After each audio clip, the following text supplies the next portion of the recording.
ყველაფერი პოლიტიკაა. ჩვენ კი ვშიფრავთ კოდს, რომელიც გავლენას ახდენს შენზე. პოლიტიკური კოდი, ანალიზი, ფაქტები და კითხვები, რომლებსაც პასუხი სჭირდება. მოგესალმებით, TV+-ის ეთერშია გადაცემა პოლიტიკური კოდი. მე ხატია ბანცაძე ვარ, დღეს კი სტუმრად ყავს ყოფილი პოლიტპატიმარი ზაზა გვიმრაძე. მოგესალმებით ბატონო ზაზა და მადლობას გიხდით გადაცემაში მობრძანებისთვის. მადლობას გიხდით მოწვევისათვის ბატონო ხატია. დიახ, მოდით საუბარი დავიწყოთ დღევანდელ პოლიტიკურ ვითარებაზე. თქვენი პოზიცია ძალიან მნიშვნელოვანია, რადგან თქვენ ხართ ყოფილი პოლიტპატიმარი, ადამიანი, რომელსაც ნაცმოძრაობის რეჟიმი შეგეხოთ და ძალიან კარგად იცით თუ რა ხდებოდა იმ პერიოდში და რა ხდება ახლა. 2025 წლის არჩევნები გვიახლოვდება, ერთ თვეში უნდა ჩატარდეს თვითმმართველობის არჩევნები და თქვენ ხართ პარტია ჩვენი გაერთიანებული საქართველოს კანდიდატი, მაჟორიტარობის კანდიდატი სანზონაში. როგორ შეაფასებთ წინასაარჩევნო ვითარებას და შედარებად საინტერესო იქნება წინა ხელისუფლების პირობებში, როგორი იყო წინასაარჩევნო გარემო და როგორია ახლა? მივესალმებით TV+-ის მაყურებელს. როგორია საარჩევნო გარემო და ძალიან დიდი განსხვავებაა რა. იმ პერიოდში, როცა სააკაშვილის რეჟიმი მძლავრობდა და ბობოქრობდა საქართველოში, ყველაფერი იყო შიზე დამყარებული რა. ხალხი შიშს აძლევდა ხმას. ზოგს შვილს დაუჭერდნენ, მერე ხმები უნდა შეგროვებული იყოს, ზოგს ძმისშვილს დაუჭერდა და ეს ხმები გროვდებოდა უბან, რომ ამდენ ხმას თუ მოიტან, ამ კაცთან გაუნახევრეთ, თან გავანთავისუფლო, ან უდოთი გამოუშვებ და იყო თელი ალიაკოთი. არჩევნებს ატარებდნენ, რო ვთქვა, სიმართლე ძალოვნები ატარებდნენ სააკაშვილის დროს. პოლიცია, უშიშროება, რაც იყო ყუდი, სოდი, იმ დროს ეგენი ატარებდნენ არჩევნებს, იმიტომ რომ ყველა ყავდათ აღრიცხვაზე აყვანილი ყველა ადამიანი და აბა ერთი ვინმე არ გამოცხადებულა და არ მისულიყო არჩევნებზე. ეხლა ვინ იქ როგორ აკეთებდა და ვინ რას ხაზავდა, ამას ვერავინ ვერ იგებს და ვერც გაიგებს ვერასდროს, მაგრამ იმ მომენტში რომ არჩევნებს სულ იგებდნენ უმრავლესობით, ეს ცხადი იყო. დღევანდელ სიტუაციაში ეხლა მაშინ მიდიოდა ძალიან დიდი გაყალბებები. მაშინ ბიულეტენებს აგდებდნენ და როგორც უნდა ისე დაწერდნენ. ვერც ერთი კომისიის წევრი ხმას ვერ იღებდა, ვერც CSKO-ში, სხვა ოპოზიციურ პარტიებს რო ყავდათ და ვერც კიდე საოლქოებში. როგორც უნდა ისე გადააკეთებდნენ ოქმებს.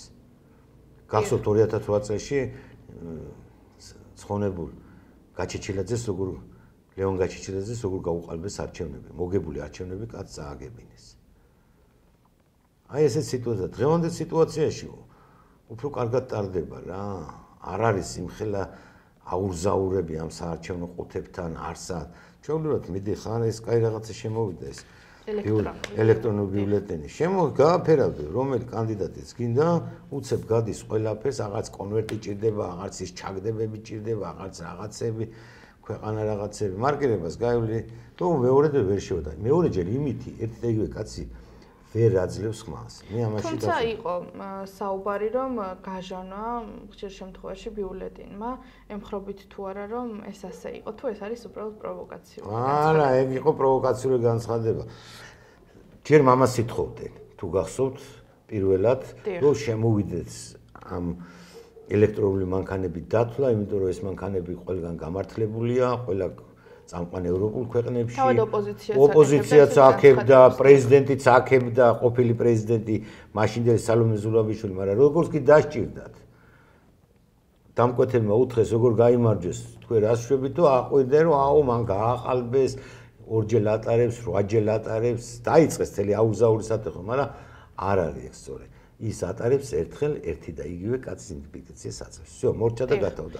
ანუ არჩევნები არ გაყალბებულა თქვენი აზრით და ოპოზიცია ტყუილუბრალოდ ესე აპელირებს განცხადებებით, რომ ქულები დაიწეროს თავის ამომრჩეველთან და რა თქმა უნდა ევროკავშირთან. ევროკავშირთან და იქ დასავლელი მეგობრები რო ყავს. დასავლელი ეგრეთ წოდებული მეგობრები რო არიან, რომელსაც უნდათ რომ საქართველოში იყოს აუზაური და არ დადგეს ეს ქვეყანა ფეხზე და არ განვითარდეს ისე როგორც სჭირდება საქართველოს და ქართულ მოსახლეობას, საქართველოს მოსახლეობას. დღევანდელი ახალგაზრდობის უდიდესი ნაწილი ჩვენ და სამწუხაროდ დგას რუსთაველის გამზირზე. და აცხადებენ, რომ უნდათ ხელისუფლების ცვლილება. აი, რას ეტყოდით იმ ახალგაზრდებს, რომლებიც ასეთი განცხადებებით გამოდიან ცეცხლი ოლიგარქიას და ასე შემდეგ. თავის მხრივ ოპოზიციაში ყავს. ასე რომ ვთქვათ, ოლიგარქი იქნება მამუკა ხაზარაძე თუ მოვიდა ხელისუფლებაში, ასევე ნაცმოძრაობა, რომელიც ძალიან ბევრ ოჯახს შეეხო, სისასტიკეებით გამოირჩეოდა და ნუ გირჩი არის ესეთი პარტია და ალტინფო. ამ პარტიებიდან ხშირად ისინი ნაცმოძრაობას უჭერენ მხარს, ან ლელოს. რას ეტყოდით ამ ახალგაზრდებს და რაში ცდებიან? მე ახალგაზრდებს ერთ რამეს ვეტყოდი, რომ საერთოდ მიყვარს ახალგაზრდობა, მეც ვიყავი ახალგაზრდა და მაგრამ რა იყო იცი ჩვენ დროს? ჩვენ ქართულ ფესვებზე აღზრდილი ხალხი ვართ. ქართულ ტრადიციებზე აგვზარდეს. ჩვენ ევროპაც გვაინტერესებდა.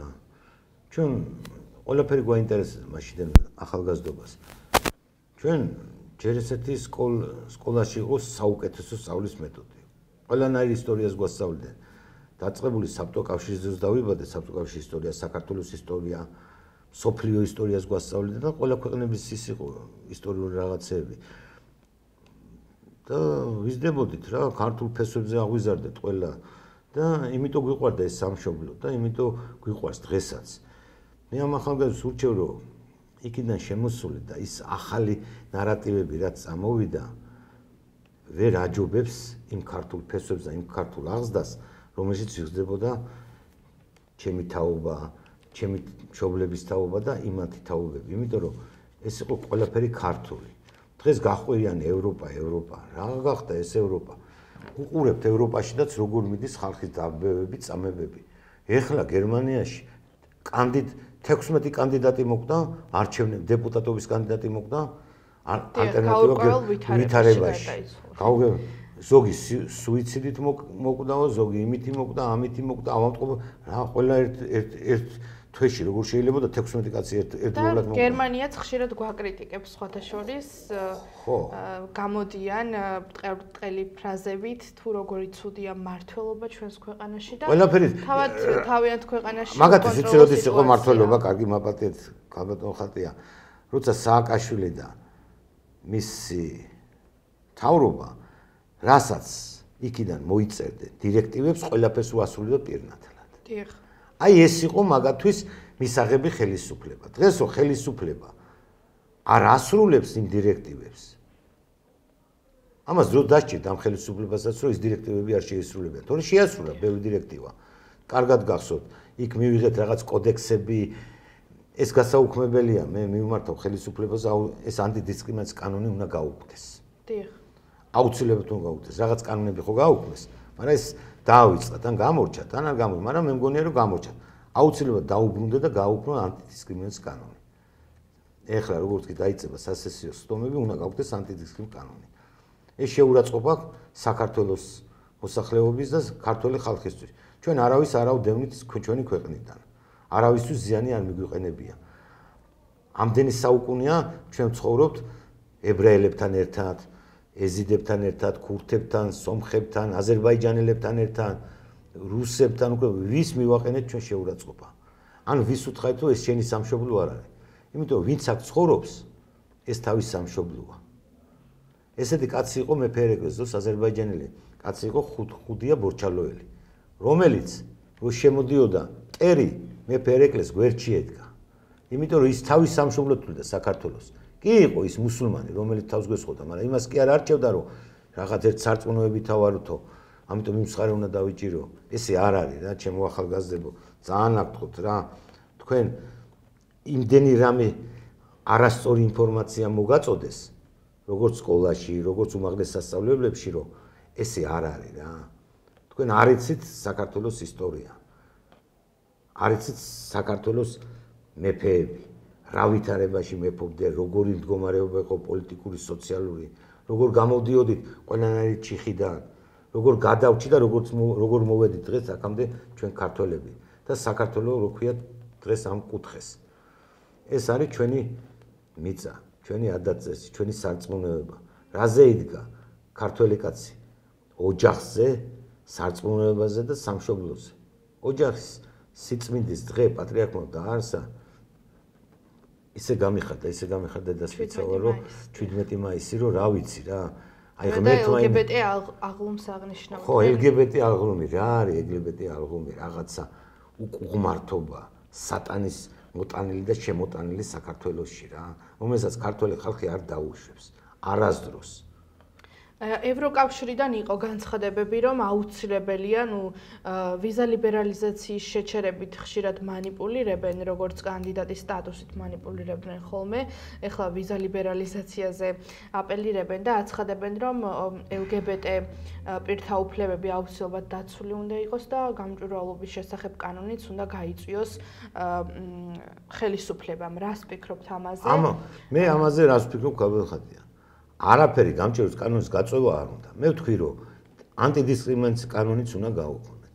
და აქ ადამიანს როგორი ცხოვრების წესი აქვს, ის თავის სახში გააკეთოს და საქვეყნოდ გამოტანა და იმის აფიშირება და პროპაგანდა საერთოდ არ უნდა არსებობდეს. შეიძლება ისევ ადამიანი ავათარი, რა ვქნათ ახლა? უნდა უშველოთ, მივეხმაროთ, დავეხმაროთ, თუ ექიმი განკურნავს, განკურნავს და ახლა ვინ თავის სახის და თავის ლოგისში რა შვება, ეს საზოგადოების გამოსატანის საკითხი არ არის. ეს თემა საერთოდ ერთხელ და სამუდო უნდა დაიხუროს, ამაზე მეტი ლაპარაკი აღარ უნდა იყოს. იმ კაცს უნდა კაცი წავიდეს ღმერთმა მშვიდობაში მოახმარ, მაგრამ შენ აფიშირებას ნუ მიკეთებ, ჩემ პროპაგანდას ნუ აკეთებ, ნუ წამლავ მომავალ თაობებს, რომ გონიათ რომ რაღაცა კარგს ლაპარაკობს და რაღაც ახალია და კარგი გონია. არ იციან, ჯერ პატარები არიან. ყველაფერი ისე უნდა გაკეთდეს, როგორც შეეფერება ჩვენს მართლმადიდებელ ქვეყანას, რომელსაც საქართველო ჰქვია. რამდენიმე დღის წინ საპატიმრო დატოვა ბადრი ჯაფარიძემ და მამუკა ხაზარაძემ. პრეზიდენტმა მიხეილ ყაველაშვილმა ისინი შეიწყალა. ამ თემასთან დაკავშირებით ძალიან ბევრი განცხადებები გაკეთდა თავად ოპოზიციურ სპექტრშიც და ქართულ ოცნებაშიც. ოპოზიციის ნაწილი, რომელიც ბოიკოტს უცხადებს 4 ოქტომბერს, არჩევნებს, აცხადებს, რომ ეს იყო წინასწარ დაგეგმილი სცენარი, ესე პირდაპირ ვერ აჟღერებენ ამ ფრაზას, თუმცა მაინც ეჭვიეპარებათ იმაში, რომ ბადრი ჯაფარიძე და მამუკა ხაზარაძე არიან შესული კარგ ურთიერთობაში ქართულ ოცნებასთან და აი რას ფიქრობთ ამ თემაზე? თქვენი აზრით ნამდვილად ესე წინასწარ იყო ეს სცენარი გაწერილი, რომ ბადრი ჯაფარიძეს და მამუკა ხაზარაძეს დაეტოვათ საპატიმროები, თუ რაშია საქმე, შეწყალებაზეც საინტერესოა თქვენი პოზიცია, თუ ბადრი ჯაფარიძემ არ დაწერა და მამუკა ხაზარაძემ შეწყალებაზე განცხადება, დაარღვია თუ არა ამით პრეზიდენტმა კანონი და კონსტიტუცია? მე ხლა ზუსტად ვერ გეტყვით, არ ვიცი ხლა ვინ დაწერა შეწყალება. ორივე მხარე ამბობს, რომ არც ერთს არ დაუწერია. მაშინ ოჯახის წევრების დაწერილი იქნება. ესეც ხდებოდა, რომ ოჯახის წევრები პრეზიდენტის სახელზე წერდნენ განცხადებას. ჩვენ დროს მაგრამ მათ ძალიან ეწინათ, როდესაც დაწოვეს ციხე. ასე ჩანდა მედიებთან კომენტარებში. არა, შეიძლება ესე ჩანდა, მაგრამ მე რა მგონია, იცი, საერთოდ შვიდთვიანი პატიმრობა თუ აძლევ პატიმრობას და თუ ესეთი რაღაცა დანაშაულია, ესეთი შვიდთვიანი ეს ახალი რაღაცა შვიდთვიანი სასჯელი რაღაც სასჯელად არ მიმაჩნია რა.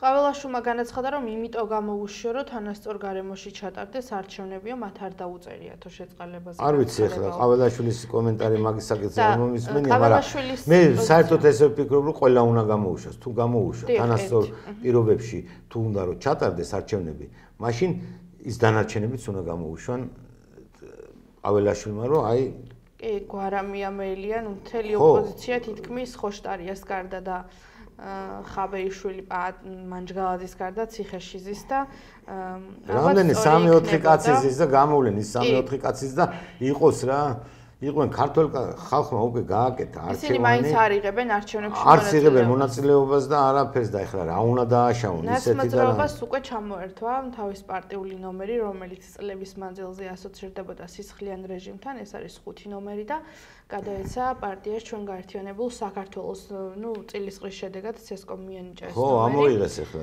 და შემთხვევითობის პრინციპით იყო ეს ყველაფერი გაკეთებული, არანაირი დაგეგმილი იქ არ ყოფილა და ჩაწყობილი არაფერი და ამ პარტიამ რა უნდა ჩააწყოს ახალი პარტია, რომელიც ეხლა იდგას ფესვას ჩვენ გაერთიანებულ საქართველოს, რომელიც მაჟორიტარობის ერთ-ერთი კანდიდატი ხართ თქვენ. რას ფიქრობთ, როგორი იქნება არჩევნების შედეგები და კონკურენცია როგორია თუნდაც თქვენს რაიონში? ჩვენს რაიონში კონკურენცია არის. მე ეხლა თითქმის მთელი ნაძალადები მიცნობს მეტნაკლებად რა. ეხლა მე არ ვიტყვი რომ ეს ორ და ისო, მაგრამ მეც უნდა ვცადო რა, ბედი რა ამ არჩევნებზე და ნახოთ აბა როგორი იქნება შედეგები. ბევრი ძალიან ახლობელი და მეგობრები მყავს, როგორც ოცნებიდან.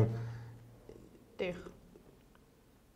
იქ მეტი წლის ოცნების ხალხია რა, ჩვენ ნაძალადების რაიონში. მეტი წელი მომხრე, ოცნების არიან, რომლებიც არიან მეგობრები არიან, რომლებიც არიან ოპოზიციურ პარტიებში, მაგრამ ჩვენ არ ვაყენებთ ამ საკითხს ესე რომ აი ამ პარტიის წევრი რაღაცა არის ის ჩემი მეგობარი არა ვყოფ ჩვენ ადამიანები ვართ და უნდა ვიყოთ ვიმეგობროთ კაცო ეს არჩევნების დროს მივალ და გავაკეთებ ჩვენ არჩევანს ჩვენ რისი გვწამს არ ვიცი ნახოთ 4 ოქტომბერს უფრო მშვიდობიან დღეს დაღამბესელოდებით თუ არაფერი მე ველოდები რომ მე რევოლუცია გამოვიცხულია ეს ის საქართველო არა ლევან ხაბეიშვილის აუ ლევან ხაბეიშვილი და ეხლა პატაბურჭულაძე რას მობოდავენ და რა გაახსენდებათ არ მაინტერესებს. რევოლუცია როგორ ხდება, იცით? მშვიდობიანი რევოლუციას რო ეძახიან ესენი. მშვიდობიანი რევოლუცია ხდება იმ პერიოდში, როცა ხელისუფლება აბარებს ხელისუფლებას ოპოზიციურ ძალას. აი მაშინ ხდება მშვიდობიანი რევოლუცია. როცა არ აბარებს, მაშინ ხდება შეიარაღებული აჯანყება, როგორც გაუკეთეს ზვიად გამსახურდიას 91-92 წლებში. აი ეს იყო შეიარაღებული გადატრიალება. და მიხეილ სააკაშვილი ხო არ აპირებს იგივე სცენარი გაიმეოროს 4 ოქტომბერს ლევან ხაბეიშვილის ხელით. თუ მაინც წარმოუდგენელია. ლევან ხაბეიშვილი ხო უნდა იყოს ავტორიტეტი რა. ხო უნდა უყვარდეს ქართულ ხალხს რაღაცა სულ მინიმუმ 50%-ს მაინც ხო უნდა უყვარდეს. ყველაზე ცუდად აცხადებს რომ ძალიან ბევრი ადამიანი იქნება რუსთაველის გამზირზე 4 ოქტომბერს. არ ვიცი რა, თუ ფულს დაარიგებენ, როგორც არიგებენ და მოყავთ ხალხი ფულით, რატო არ იქნება? გონი ნაცმოძრაობას ახლა ძალიან უჭერს იმისთვის რომ ფულის დარიგება დაიწყოს. რატო უჭერს? იმდენი ფული წაიღო, მიშამ, მისმა მეუღლემ, დედას იმდენი ქონება აქვს, ბიძას იმდენი ქონება, რა უჭირთ? ანუ შეიძლება რომ რაღაც დღეს უჭირს ქართულ ხალხს უჭირს, ეკონომიურად უჭირს ქართულ ხალხს. კი იზრდება ეს ჩვენი ბიუჯეტი, მაგრამ ეკონომიურად მაინც უჭირს ხალხს და გაჭირვება არის. ფასების გამო. ცეც რო იტყვიან, დიდი ფასებია ყველაფერზე რა. პოსტნეულზე, ხილეულზე, ხორცი ხო კატასტროფაზე ავიდა ხორცის ფასი და ბევრი რამის ფასი და ამიტომ ჩვენ ვიზრუნოთ იმაზე რომ ვერაფერი გადადება და 4-ში მშვიდობიანად ჩატარდება კი გამოვლენ რუსთაველზე შეიძლება ექსესებით მოაწვა მაგრამ ის საქართველო აღარ არის ის ხელისუფლება აღარ არის ვისაც რევოლუციას მოუწყობე თუ თვითონ შიგნი არ არის ეს მომზადებული ცდილობები იყო მე რამდენი უცადეს რამდენი სანამ არ გადავიდნენ აგრესიაზე, მანამდე ყველაფერი მშვიდობიანად მიდიოდა. გადავიდნენ აგრესიაზე და პოლიციამაც რა ქნა ასეთი პოლიცია.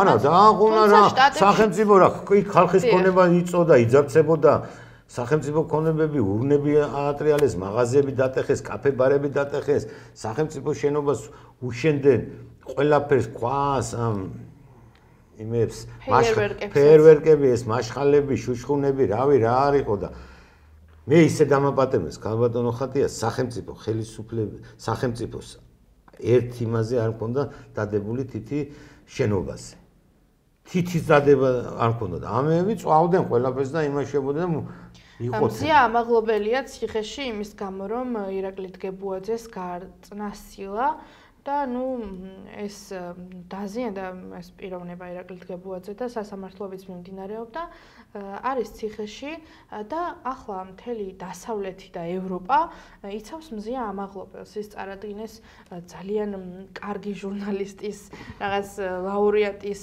მფლობელი შეიძლება გახდეს როგორც სუპერ ჟურნალისტი მისი არსებობის შესახებ მგონი ესე არც არავინ არ ვიცოდით სანამ ხელს არ გაარტყავდა ზიამაღლობელი სადღაც აჭარაში ჟურნალისტი საიდან უნდა იცოდე ბათუმელების ხო გინდა ბათუმელების იყო და გინდა ქობულეთელების და გინდა იმის არ ვიცოდით რა არავინ არ იცოდა ასე რომ ვთქვათ და ეხლა აპიარებენ ამ ზიასაც არა მე ერთი რამეა რა აია თქვენ რას ფიქრობთ მე არავის ციხეში ჩასმა არ მომწონს რა მე თვითონ ციხე გამოვლილი მაქვს თან დღევანდელი ციხე არ შეედრება იმ ციხეს სადაც მე ვიჭირე და სააკაშვილის დროს რო გაეწნათ ცილა დაიჭერდნენ და რას უზავდნენ რამდენი ხნით ჩასვავდნენ რამდენი ხნით ძალიან დიდი ხნით დიახ ალბათ 10 წლამდე მისცემდეს სუმცირე 10 წლამდე მისცემდეს სააკაშვილიზე სუმცირე დიახ მაგრამ იცი რა არის როცა აი გონია რომ ფარველები ყავს და ვერავინ ვერ შეგეხება აი მაშინ მოსდის ადამიანს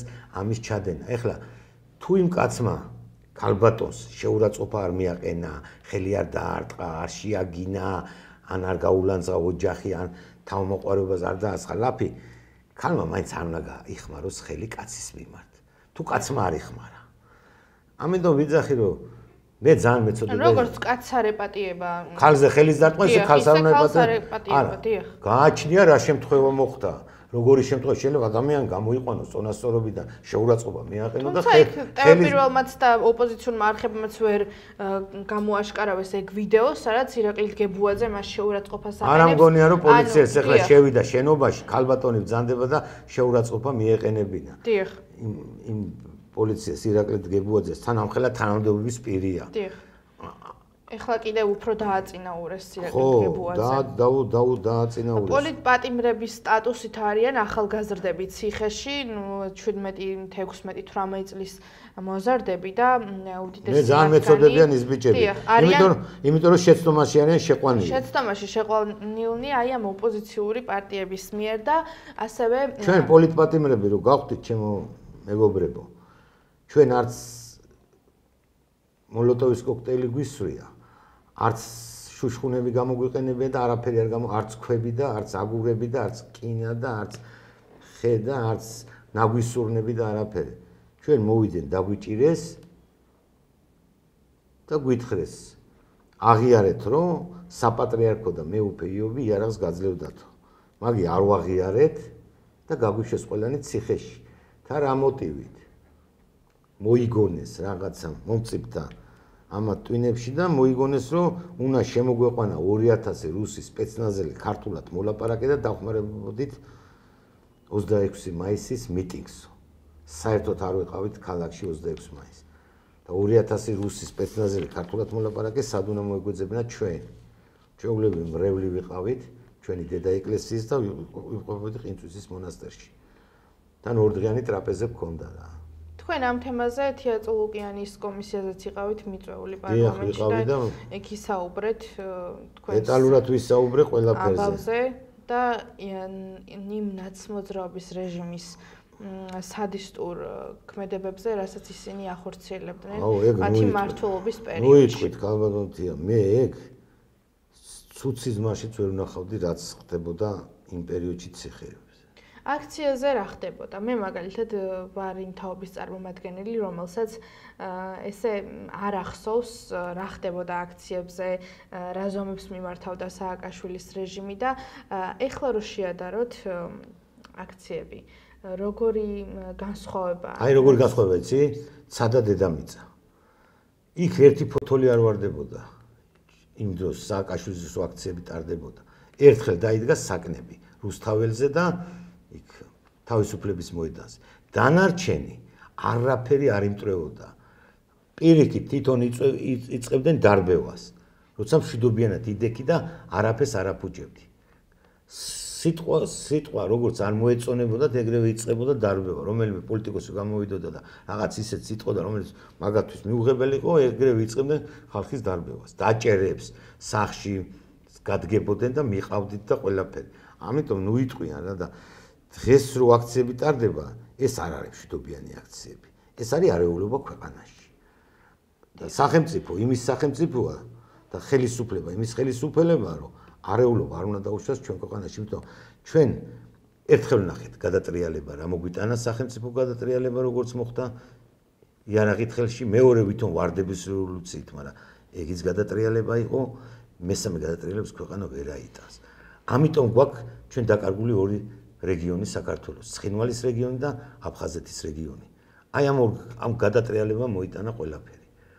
ამიტომ ჩვენ უნდა განვითარდეთ ძალიან მშვიდობიანად, ყველას უნდა მიეცეს განვითარების საშუალება, ახალ პოლიტიკურ პარტიებსაც, ხალხსაც და მე ხელისუფლებას ვთხოვრო და ჩვენ მთავრობას რომ იქნებ რამენაირად გავხსნათ ნამდვილად ერთი ქართული ბანკი, რომელიც ხალხს ქართველებს და საქართველოს მივეს დაბალ პროცენტში ამიმებს, თორე ძალიან ძნელია ხალხმა რამე გააკეთოს რა. ამხელა პროცენტებია გადასახდელი. უნდა დაუკლოთ ამ პროცენტებს. ჩვენ მივცეთ, ჩვენ ხალხს რაღა უცხოელებს მივცეთ და უცხოელები ვამდიდოთ ის ქონება, ის გადასახადი რაც შემოვა ჩვენთან დარჩება. და ეხლა რაც შემოდის ნახევარზე მეტი უცხოეთში გადის ის ყველაფერი. და ამით ქვეყანა ვერ იმაგრებს. და ვერ დგას ვყარათ ფეხებზე და ამიტომ ჯობია რომ გააკეთდეს ერთი კაი ლამაზი ქართული ბანკი, რომელიც საქართველოს მოსახლეობას ძალიან დაბალ პროცენტებში მისცემს ამ კრედიტებს. და ისიც კარგია სოფლის პროგრამები, მაგრამ სოფელში აღარ დაჭა ხალხი და ვიღას უკეთებენ ამ სოფლის პროგრამაზე. მთავრობის ხდომაც იყო და თანადაფინანსებაზე ვერ ამაგრებენ სოფელში ახალგაზრდას. სოფელში მოსაცდელებელია ბევრ სოფელში. გზებია გასაკეთებელი, წყალებია გასაკეთებელი. იყო ჩემ სოფელში წყალი, ვითომ ახალი წყალი უნდა გააკეთებინა და სულ გაფუჭდა მე წყალი. მე ერთი 7 ჯერ გააკეთეს. ერთხელ და სამუდამოდ უნდა გააკეთეს, ერთხელ კარგად და იქნება და იქნება.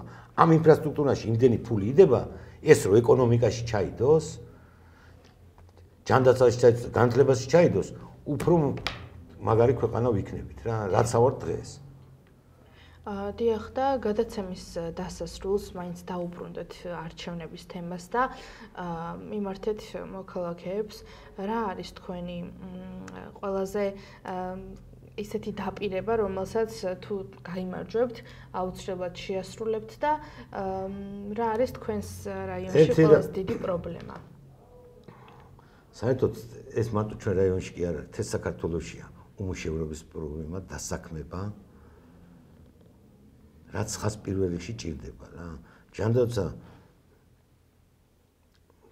რაღაცა გაუმჯობესებულია იმ ჯანდაცვაში და რაც მიშას დროს იყო. მაგრამ მანდაც მისახედია, იმიტომ რომ ექიმთან ვიზიტი პოლიციის უბნის ექიმთან და პოლიკლინიკაში ვერ გაძლევენ იმ სათანადო იმებს, არ არის ის აღჭურვილი. ხო, დიაგნოსტიკური ცენტრები არის და გიწევს ექიმთან ვიზიტი ის მარტო 80 ლარი. დიახ. სირცხვილია რა, დღეს საქართველოში რატო უნდა ყიდეს ვიზიტი 80 ლარი. ეს უნდა დაიყვანონ მინიმუმამდე. რომ პენსიონერსაც შეეძლოს იმ ვიზიტის სარგებლობა და სოციალურად დაუცველსაც და უმუშევრსაც და ყველას რა. და მე იმას მე ვიტყოდი, რომ ჩვენ რაიონში არიან ძალიან იჭიერი ხალხი, ძალიან იჭიერი ახალგაზრდები. სანზო კატეგორიად ნაძალადები ვიცი მე ზეპირად და ძალიან იჭიერი ხალხი ცხოვრობს და ძალიან კაი ხალხი ცხოვრობს ჩემს რაიონში და ჩემს უბანში. ჩემს ნაძალადებში და ნაძალადების რაიონი ქვია ამ უბანს მთლიანად რა, დაყოფილია 4 ზონად, მაგრამ ნაძალადები ქვია და ძალიან კარგი ხალხი ცხოვრობს, ძალიან ჭკვიანი ხალხი, ძალიან მოწესრიგებული ხალხი. ძალიან შრომის მოყვარე ხალხია, ენერგიულები არიან, რაც თავარია ღმერთი უყვარს ყველას. და ამაში ვხედავ მე რომ ჩვენი ქვეყანა და ჩემი რაიონი და ჩემი მთლიანი საქართველო გადარჩება, რომ იმიტომ რომ ხალხი ისე ღმერთიზე ბრუნდება და მე იმას ვპირდები თუ ერთ რამეს ვეტყვი ჩემ ამომრჩეველს. არ იქნება ისეთი რაღაცა, რომ ადამიანმა დამირეკოს და მე პასუხი არ გავცე. კიდე სამსახურში ვიყო, კიდე სამსახურის გარეთ. არ შეიძლება რა, ადამიანი რო გირეკავს, ესე იგი რაღაცა სჭირდება. თუნდაც დახმარება შემეძლება კანონის ფარგლებში, რასაც ქვია და არ გადის ის რაღაც ცილდება კანონს, მე ყველაფერში დავეხმარებით ჩემს ამომრჩეველს და თერათ ნაძარადების რაიონს, იმიტომ რომ მაგუბანში გავიზარდე, დავიბადე და მაგუბანში უნდა დაეხმაროთ თქვენს ხალხს. ჩემს ხალხს, დიახ, ჩემი ხალხი და ყველა. და ჩვენი გაერთიანებული საქართველოს გარდა თუ ყოფილხართ რომელიმე პარტიაში? არა, ხალხს უჭერდი კი. კონსერვატორ მოძრაობას უჭერდი. მეტი არც სათავე. არა, წევრი ხომ არ ყოფილხართ რომელიმე პარტიაში? არა მგონია, არა, მე საერთოდ ეროვნულ აიდაზე მდგომ ხალხს უჭერ მხარს რა. დიახ. ვისაც ეროვნება უყვარს, თავის ქვეყანა უყვარს და ღმერთი უყვარს, ისინი არიან ჩემთვის მისაღები ხალხი. ისე ლიტონის სიტყვებით კი არა, თავის ქმედებებში რომ შეხედავ, რომ იმ ქმედებებით როგორ გამოხატავენ ღმერთის სიყვარულს და რამე რა. საერთოდ ადამიანებს უნდა გვიყვარდეს ღმერთი. თუ სიყვარული გაგვაჩნია ერთმანეთის მიმართ, ეს ღმერთის დამსახურება და ჩვენც ღმერთს უნდა ვუმადოთ ყველაფერს კარგს თუ რამე ხდება ჩვენს ქვეყანაში რა. ცუდი ბოროტის არის და ამიტომ ჯობია გვიყვარდეს ერთმანეთი და ყველა გავიმარჯვოთ ერთად. დიახ. მადლობას გიხდით გადაცემაში მობრძანებისთვის. თქვენი განხილვა დღევანდელი პოლიტიკური ვითარების ძალიან საინტერესო იყო და მე დავამშვიდობები მაყურებელს. აქვე გეტყვით, რომ ტევებლიუს აქვს YouTube და Facebook არხით, სადაც აუცილებლად უნდა გამოგვიწეროთ, რადგან არ გამოგრჩეთ სიახლეები. ნახვამდის. ნახვამდის.